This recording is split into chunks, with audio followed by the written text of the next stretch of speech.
캘리포니아주 샌 버나디노 총기 난사 사건의 범인들은 범행 전 사격 연습까지 한 것으로 확인됐습니다. 수사는 주변 인물로 확대되고 있습니다. 일부 퀸즈 정치인들이 이스트리버 교량 유료화에 강력한 반대 입장을 보이고 있습니다. 전문직 취업 비자의 추첨 제도를 폐지하고 우선순위를 도입하는 법안이 초당적으로 상정됐습니다. 연말연시 늘어난 배달량에 연방우정국은 20일까지 일요일에도 소포 배달 서비스를 제공합니다. BBCN이 한미은행 대신 윌셔은행을 합병 논의 대상으로 선택했습니다. 이상은 이 시각 주요 뉴스입니다. 여러분 안녕하십니까? KBN 뉴스입니다. 캘리포니아주 샌 버나디노 총기 난사 사건의 범인들은 범행 전 사격 연습까지 한 것으로 확인돼 충격을 주고 있습니다. 이제 수사는 범인들 주변 인물로 확대되고 있습니다. 특히 총기 등 무기를 제공한 제3자에 대해 연방당국이 집중 수사를 벌이고 있습니다.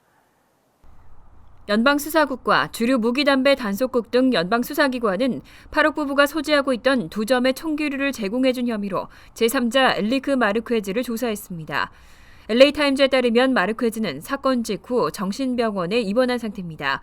수사당국은 마르퀘즈가 파룩에게 총기류를 제공한 정황은 파악했지만 그가 범행 계획에 대해 알고 있었는지 여부는 확인되지 않은 것으로 알려졌습니다. FBI 측은 7일 기자회견에서 범인들의 범행 과정과 과거 기록 등 광범위한 수사를 벌이고 있다고 밝혔습니다. 또 총기 구매 대행이나 재정적 지원 등 어떠한 방법으로든 범인들을 도왔거나 범행에 개입된 단체 또는 개인은 모두 수사 대상이라고 강조했습니다. FBI는 또 이들 부부가 범행 전 LA 지역의 사격장 등을 다니며 사격 연습까지 한 것으로 확인했습니다. 로레타 린치 법무장관은 수사관들이 이번 사건과 관련해 300명을 인터뷰하고 사건 경위를 조사하고 있다며 파키스탄 등 국제적으로도 수사 지원을 받고 있다고 전했습니다. 이스트리버 무료 교량에 통행료를 부과하는 혼잡세 부과 법안은 뉴욕시 의회에서 강력한 지지를 받고 있습니다. 그런데 일부 퀸즈 정치인들은 거센 반대 입장을 보이고 있는데요. 퀸즈 주민들에게는 세금을 부과하는 것과 마찬가지로 큰 부담이 된다고 주장했습니다. 토니 아벨라 주 상원 의원과 데이비드 웨프린 주 하원 의원 등은 6일 기자회견을 열고 현재 무료인 다리를 유료화하면 퀸즈 주민들의 부담이 가장 커진다며 유료화 방안에 반대 의사를 밝혔습니다. 시민 캠페인 무브 뉴욕이 교통 혼잡 완화를 목적으로 제안한 이 법안은 이스트리버 무료 교량에 교통 혼잡세를 부과하자는 내용입니다. 법안에 따르면 에드카치 퀸즈보로, 윌리엄스버그, 브루클린, 맨하튼 브릿지 등 이스트리버 4개 교량에 현금 기준 통행료 $8가 부과됩니다.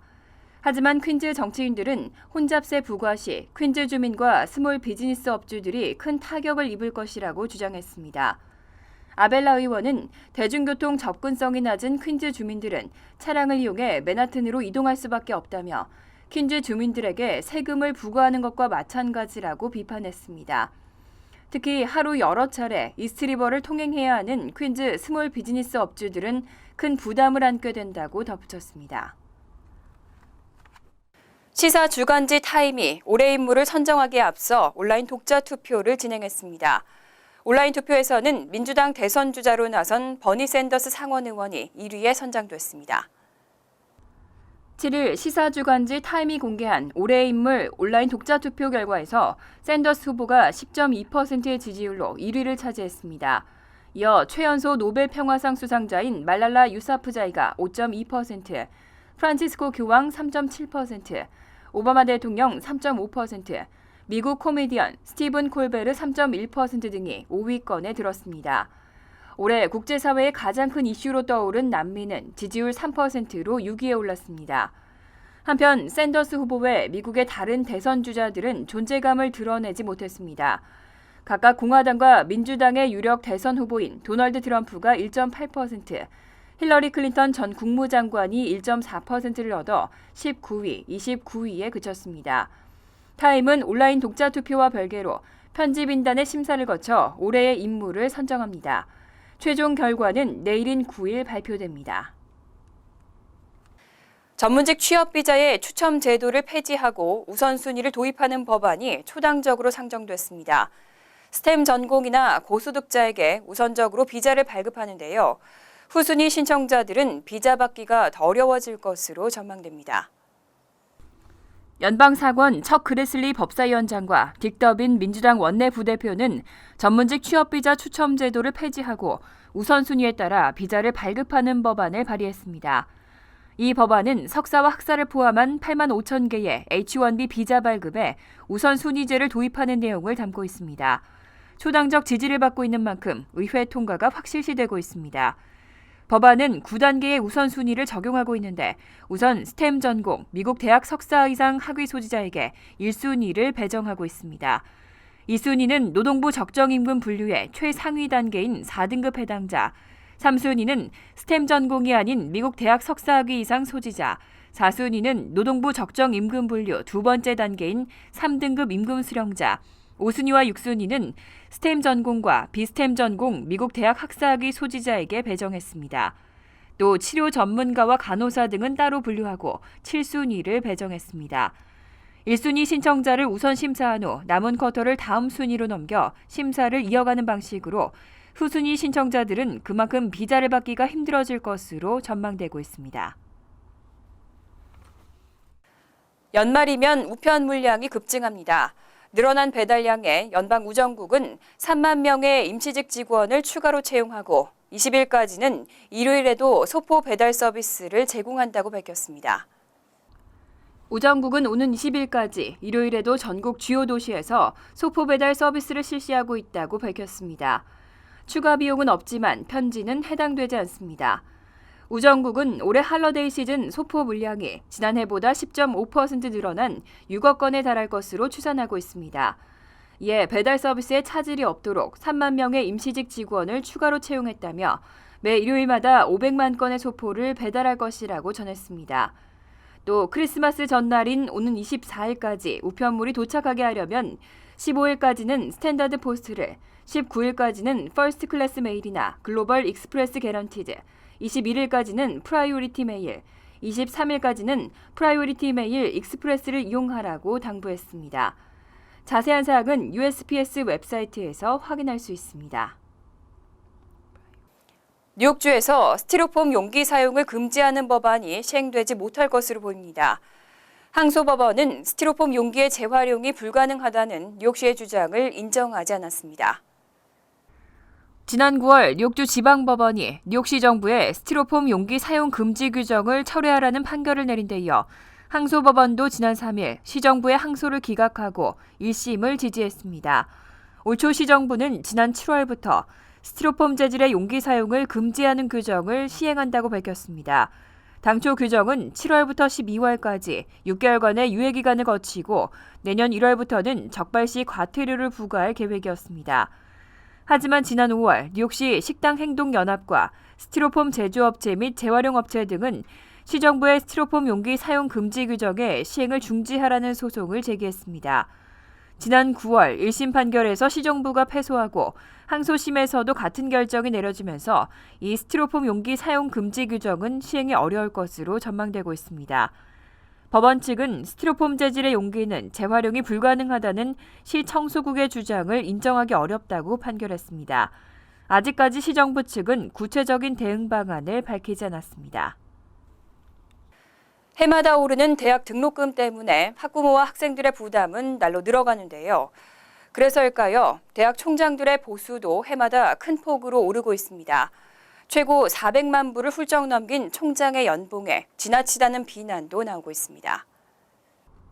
고등교육 전문지 크로니클 오브 하이어에드는 컬럼비아대 리 볼링거 총장이 지난 2013년 기본급과 수당 등을 포함해 461만 5,230달러를 받았다고 보도했습니다. 볼링거 총장의 보수는 2012년 338만 9,917달러에 비해 120만 달러 이상 올랐습니다. 이어 에이미 거트만 펜실베니아대 총장의 보수 총액이 306만 5,746달러에 달했습니다. 이어 노스캐롤라이나 하이포인트대의 니도 쿠베인 총장이 290만 9,148달러, 뉴욕의 예시바대 리차드 조엘 총장이 250만 3,794달러, 테네시의 벤터빌드대 니콜라스 제포스 총장이 214만 7,452달러를 벌었습니다. 기본급만으로는 뉴욕대 존 섹스턴 총장이 124만 2,636달러로 가장 많았습니다. 전국 497개 사립대 총장의 보수 총액 중간값은 43만 6,429달러로 2012년보다 5.6% 올랐습니다. 주립대는 총장 238명의 보수 총액 중간값이 42만 8,250달러로 약 7% 상승했습니다. 치솟는 학비 탓에 학생과 학부모의 부담이 커지고 있는 현실 속에서 대학 측이 총장에게 지나치게 많은 보수를 지급한다는 비난이 나오고 있습니다. 맨하탄의 스타이브센트 고등학교가 미 전국에서 가장 우수한 공립고등학교로 뽑혔습니다. 뉴욕과 뉴저지 일원에서는 모두 34개 학교가 전국 우수한 공립학교 100위권 안에 올랐습니다. 사설교육연구기관 니치는 최근 2016학년도 전국 우수 공립고교 순위에서 맨하탄에 소재한 스타이브센트 고등학교가 1위를 차지했다고 발표했습니다. 뉴저지주 린크로프트 소재 하이테크놀로지 고등학교는 2위를 차지했습니다. 이어 스테이튼 아일랜드 텍, 버지니아주 토머스 제퍼슨 과학기술고, 일리노이주 아들라이 스티븐슨 고등학교가 각각 3위에서 5위에 올랐습니다. 뉴욕, 뉴저지 전체적으로는 뉴욕주에서 24개 학교, 뉴저지주에서 10개 학교 등 모두 34개 학교가 100위권 안에 랭크됐습니다. 뉴욕주에서는 스타이브센트, 스테이튼 아일랜드 텍에 이어 제리코 고등학교가 13위, 라이 고등학교 19위, 브레이넥 사우스 고교 23위, 브롱스 과학고 24위 등의 순으로 조사됐습니다. 뉴저지주에서는 하이테크놀로지 고등학교 다음으로 버겐카운티 아카데미가 전국 11위, 놀스버겐 타운십 소재 하이텍 고등학교가 12위에 올랐습니다. 잠시 후 KBN 뉴스가 계속됩니다.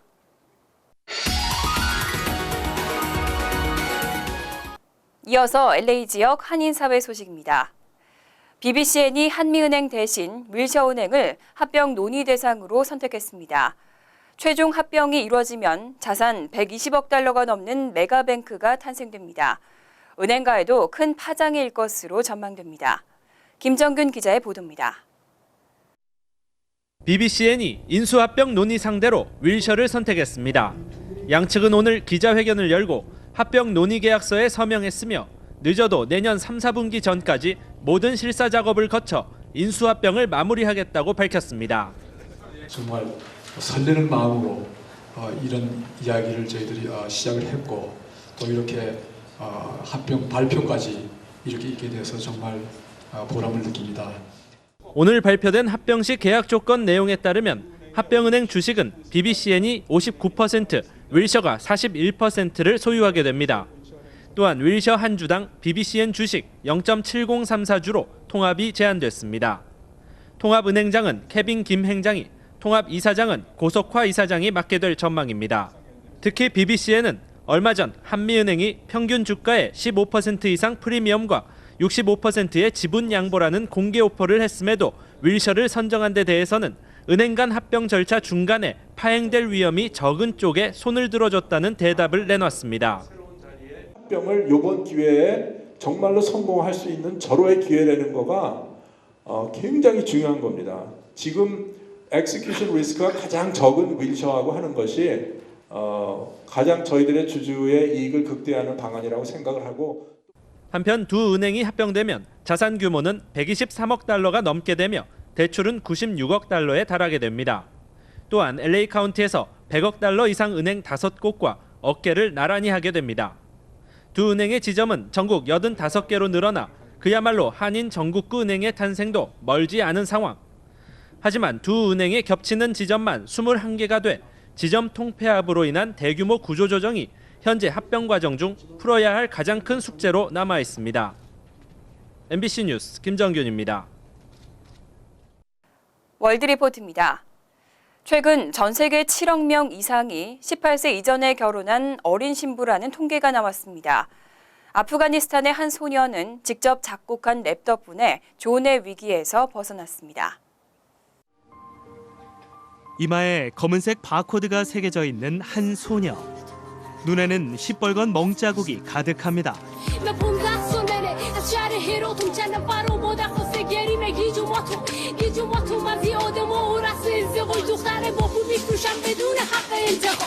아프가니스탄의 15살 소녀 소니타가 직접 만들어 유튜브에 올린 뮤직비디오인데 어린 나이에 신부로 팔려가는 처절한 심정을 랩 가사에 담았습니다.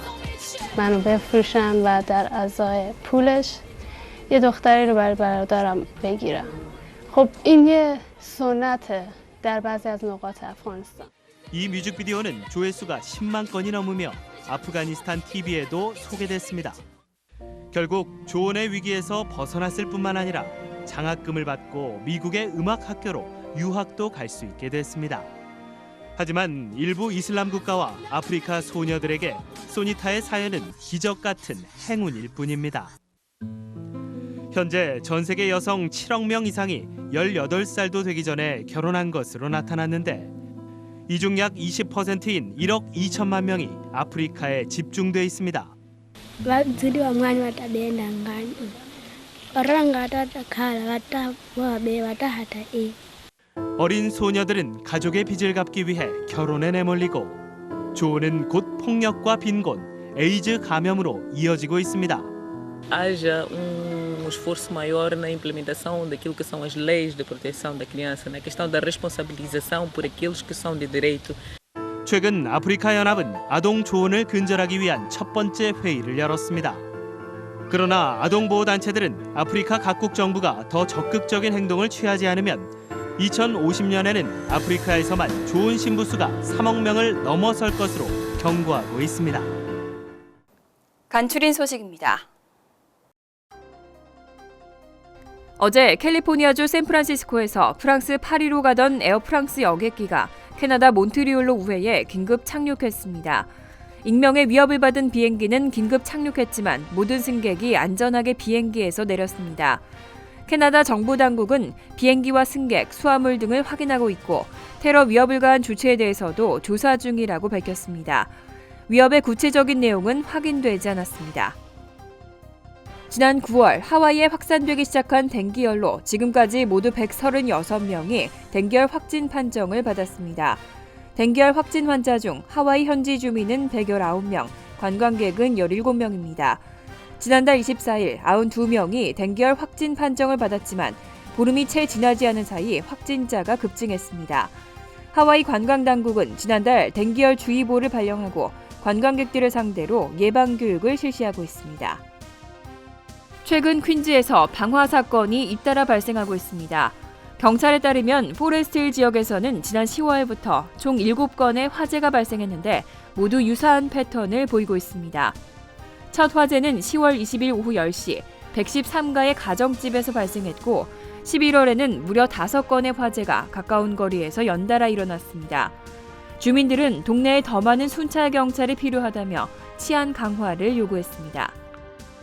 10대 아동을 납치 감금하고 성폭행한 한인 20대 남성이 경찰에 붙잡혔습니다.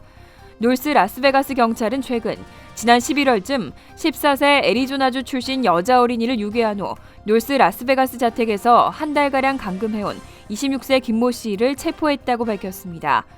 피해 아동은 생명에는 지장이 없지만 감금 당시 성폭행을 당한 것으로 알려졌습니다. 경찰은 피해 아동 이외에 추가적으로 피해자가 더 있을 것으로 추정하고 수사를 진행하고 있습니다. 환율과 증권 소식입니다.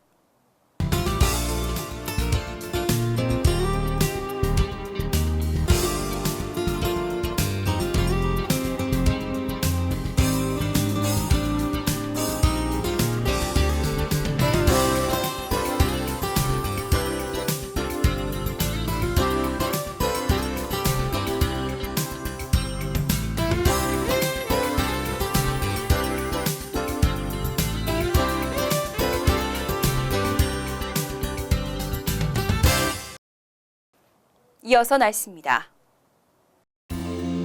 수요일은 점차 구름이 많아지겠습니다. 낮 최고 기온은 52도, 섭씨 11도, 밤 최저 기온은 45도, 섭씨 7도로 예상됩니다. 목요일은 구름이 많지만 기온이 올라 포근하겠습니다. 금요일도 구름이 많고 포근한 날씨가 이어지겠습니다. 이상으로 KBN 뉴스를 마칩니다. KBN과 함께 즐거운 저녁 되시기 바랍니다.